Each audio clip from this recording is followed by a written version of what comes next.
Hey everybody, it's Muffin, and today I actually have 5 tips to try and help you get out of gold in TFT. If you don't know who I am, I'm normally ranked about Masters. Right now I'm Diamond 2. Not Challenger or like the world's best, but I am top 1% in North America, so these tips are pretty good. They will at least help you progress in your gameplay. I got kind of stuck on the ladder. I think a lot of people are kind of not having fun with this patch. So what I decided to do for fun is I have been ranking up an alt account, and as I go through gold and platinum and silver and diamond, I decided to take notes on what kind of mistakes I see from people. Whenever I'm streaming, a lot of people try and ask questions like how to get out of gold, how to get out of platinum. And so this is kind of how I decided to try and give my best tips for those specific areas. These are just some tips to help you out with your decision making, so hopefully you'll be able to get some more top 4s and slowly work your way to platinum. And then I'll make a video when I get out of platinum in this alt account, and then another one when I get out of diamond. But yeah, I just thought this would be fun. Tip number 1 is you should always be taking items off carousel, units out of your shop, or augments off of like the augment selection. You should be taking ones that help you immediately. Don't try and play the long game. The long game, it hasn't happened yet. You're not trying to play end game at stage 2-4. That's not how you should really be playing TFT. For the most part, like especially your first augment, I see a lot of people try and greed items so that they can make the best in slot items for the carry that they initially want. Like maybe people are trying to play Xayah late game, so they immediately start pulling things off of carousel that don't actually help them a lot now, but will help out a lot later. Maybe making QSS or Rageblade or Giant Slayer. 2 of these items are not very good early game. Giant Slayer and QSS do not do anything in the early game, and a lot of people actually lose a lot of HP from doing this. I personally like to one-trick Jade. That's like my favorite type of composition, and the end game is that you really want items on your Shioyu, and these are Titans, Bloodthirster, and Edge of Night. I do not make these items early unless they like literally fall in my lap and I have nothing better to make with them. Normally what I try and go for is Warmogs, because this is a great tank item and you can put it on literally any tank. Warmogs, Sunfire, Gargoyle, Stoneplate. These are all great items. If I'm choosing for augments, I like to choose ones that will help my board immediately. Something like Rich Get Richer gives you a lot of econ immediately, and this will help you out. The extra bonus and interest that you can earn later, that's just in case you fall into a scenario where you have 70 gold but nothing to buy yet, you're waiting to level, and then you just get a couple extra gold. That's not something you're going for. You're not trying to make 70 gold every turn. You're going to die that way. But you do get the initial like 8 gold, and that's basically a whole interest interval immediately. Especially if you get it 2-1, you're 20 gold ahead of everyone else in the lobby. One of the best augment decisions you can make is taking Electro Charge, just because it's literally have a good front line and you win the fight, the augment. Especially if you have like a Warmogs on like a Leona 2 and you have a Taric 2, you're going to beat out every front line that you go against for the entire game. And it gives you insane value, especially against assassins, which aren't too strong, but people keep playing them. I don't think that it's that great, unless it's Assassin Siphon, which is disgusting. And this goes along a lot with my second tip, which is save HP early, but you really want to take items and augments and units that help your board immediately. But even if we want to talk about units early game, I like to play Jade. Gnar goes in the comp way later, but if I already have a good front line and I'm at like level 5, I know Gnar's not really going into level 7, so I will frequently sell Gnars that I find, especially since Gnar 3 is never happening. Gnar 2 is not that important. I will frequently sell Gnars for econ just because it's not helping my board now, and so the money immediately helps me, but I will buy units that I'm going to use immediately because that increases my board strength, and holding on to things that don't increase your board strength are not in generally that useful. When you're making a lot of decisions, you should be thinking, what helps me right now? My second tip is you should really be saving HP early. I think that lost streak strategy is something that is kind of a relic from pre-augments era. You can still lose streak, this is possible, but especially because augments allow people to make their boards really strong immediately into the game, especially with augments like True 2s, which gives you a 2-star 1 cost and a 2-star 2 cost, with a lot of people being able to get 3-star units from Astrals fairly early. You're going to take so much health that unless you literally have an augment that helps you with a lost streak strategy, something like a metabolic accelerator, which there's not very many of. There's like pretty much Tiny Titans and metabolic accelerator, or calculated loss. Those are really the only 3. Maybe there's a couple other that I'm not thinking of, but lost streak strategy, I do not think that the extra gold that you get from it is worth losing that much health, especially because a lot of times what happens is in lobbies like this, where a lot of people are lose streaking or comfortable lose streaking, you end up with 1 or 2 people that win streak for all of stage 2, 3, and 4, and then they always just win the lobby because no one contested them or tried them hard anyways. So they hit everyone for 20 health or 20 damage every turn, and the econ that you got from losing early did not allow you to ramp up like them because they were able to keep a win streak, and so they out econ you anyways because they do get the win streak gold, and they also get the kills for winning. So normally they're actually making more gold than you. So I don't think lost streak strategies are super viable right now unless you have an augment specifically that helps lost streak strategies. As well as the goal when you're playing a game of TFT is not to make the strongest board. It's to die the slowest, which you do by making a strong board. But oftentimes there's a rock, paper, scissors thing that's going on.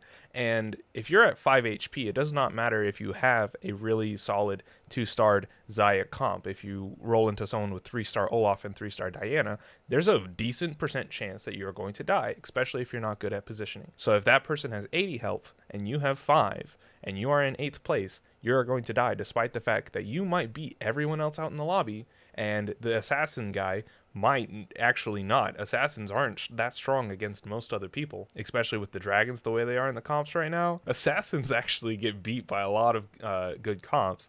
So that guy, despite not having a very strong board, will beat you once, and you will go 8th, you will go 7th, you will go 5th. Meanwhile, he might go 4th because he bled out slower than you. Even Nidalee rerollers are not lose streaking anymore. They kind of like win or loss through stage 2, and then they'll just like roll down for Nidalee with like 30 gold, especially with the buff to Astrals. I think saving HP is way more valuable than a full loss streak strategy. Maybe you can lose 2 in a row or 3 in a row, especially when you're starting to approach Krugs, just because you want that extra gold from the Krugs round. But overall, you do not really want to be lose streaking, because oftentimes you'll just get killed once on a bad matchup, and even though you had a really good board, it's going to die anyways. My third tip is save money for Treasure Dragon. This kind of goes along with what we've been talking about. If you're able to make items that helped you save HP through stage 2 and stage 3, now is your time to get the perfect items off of Treasure Dragon, because Treasure Dragon, if you have saved enough gold, maybe 20 gold or 30 gold, you are going to be able to find at least 1 or 2 items that is going to really help out your comp. Normally what I do is during stage 4 or right after the carousel, I normally try and stabilize during early stage 4,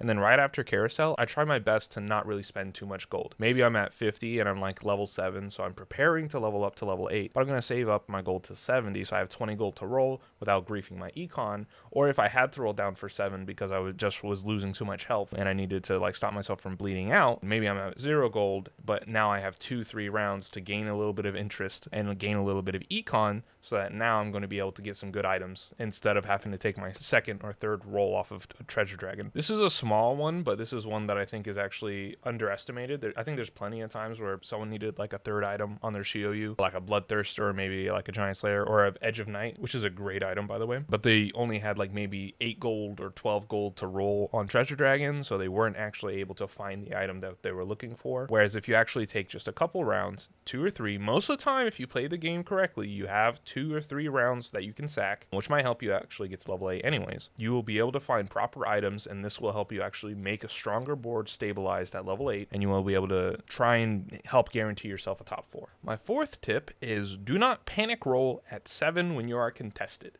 I want to specifically point out a game that I was playing Jade, as I always do, and I could not find a single Shioyu. And when I scouted, I saw that I believe 8 Shioyus were out of the pool. There were 2 people with Shioyu 2 and 2 people with Shioyu 1. I think a lot of people would see this and go, oh, I need to roll all of my gold. I'm level 7. I need to roll all of my gold and find 1 Shioyu now. Otherwise, I will not find one. This is bad. First of all, if you level up to 8, you have a way better chance of being able to find a Shioyu in the first place, and the chances of these people rolling at 7 and finding those last 4 Shioyus to steal from you, it's not a great chance. Second of all, 1 Shioyu is not going to stable you hard enough to grief all your econ. It's not worth selling all of your money. What I ended up doing in this game actually is I leveled up to 8, and all the Shioyus were pretty much gone. So when I rolled and I was able to try and find my units, I did hit Nico 2, I did hit a couple of my other upgrades, but I found a Siphon, which is a fine actual substitute for Shioyu. You can kind of just plug it into a 6 Jade comp and does kind of the same thing. But then also because I found this 1 Siphon, I was able to level up to 9, find a Pike, and I suddenly had a 6 Jade for Whisper comp. And it worked fine. I ended up going second this round because all the Shiou players would lose because they would fight each other, and one person who had upgraded Shiou would kill the other one, and then they would bleed out. And I did find some Shious later, but honestly the siphon was working for me, so I didn't get rid of it. I didn't have a need to. But I went second this game, and that's perfectly fine. You do not need to go first in order to be good at TFT. You just need to consistently get top 4s and gain LP. That's the whole point. Again, your whole game plan during TFT is not necessarily to make the strongest board so that you win. It's to bleed out the slowest. And sometimes that means you don't really need to like roll down to find one unit that's supposed to go in your comp. It's fine to use other carries. I honestly probably could have found, as long as I had a good tank, I probably could have thrown in any 2 units, like 2 swift shots or whatever. Like even if I had found Zaya 2, maybe not Corki 2, he's not super strong right now, but I could have thrown any real carry in here and it would have done plenty of damage. Shiryu's definitely preferable, but Siphon's not bad. But the main point is that you really do not need to panic and ruin your game plan, which is getting rid of all your gold, getting all of your opportunity to make a good comp at 8. 8's where you're going to find any useful unit anyways. And this takes us to our 5th tip of the day, which is level 7 is not where you're trying to finalize your comp. Honestly, you're probably not even going to be able to fit in most of your units at level 7 most of the time anyways. Varus reroll is an exception. It's pretty much the only one. That also is because it has astrals, which allows it to find its units very easily. So, I mean, there's a little bit of difference there. It also allows them to gain money back pretty easily because of astrals, so they can donkey roll constantly down to 0. Astrals is a little different. It's an exception, but generally you're not going to be able to fit everything in at level 7 anyways. The purpose of level 7 is to find at least a basis for your comp to be able to bleed out slowly so you can go level 8 and finalize. The only reason that at level 7 you should roll below 30 is because you're dying. You're literally about to die, so instead of going 8th, you want to go 7th or 6th. This does happen sometimes. In every lobby, someone has to go 8th, someone has to go 7th. It's just going to happen. So yes, in the case where you are losing a lot of HP, it may be necessary to roll at 7 to try and find upgrades so you can make your team better. I felt like the general mindset of a gold player, probably looking at a guide online, or maybe they're watching a video like mine and they're thinking, I have to make this comp, and the closest that I can get to that will mean that I am perfectly fine, and that's how I win the game. And that's a great place to start from. That's how you start to understand TFT, and that's how you really start to intake all of this information. But I feel like when you try and play your best to try and find the perfect units and try and build the perfect comp, that's when you make the game an RNG game. That's when it becomes, okay, well, did you hit or not? Whereas if you give yourself more of an opportunity to hit stuff by, like, say, leveling to 8, or maybe saving gold for Treasure Dragon, this is when you give yourself more opportunities to actually hit what you actually want. And even if what you want is already gone, then it gives you opportunity, more gold or more opportunity to find something that's a decent replacement. And now that you're on your way to platinum, I am going to start working my way to diamond. When I do, I will make another video on how to get out of platinum, and so I hope that you will hit the subscribe button so you can see it when it comes out, and I'll get you all the masters. I also stream 3 times a week, so feel free to come in and ask any questions that you might have. I'm always down to have chats, and yeah, I hope you have yourselves a great day. I've been Muffin, and I'll see you guys next time. Peace.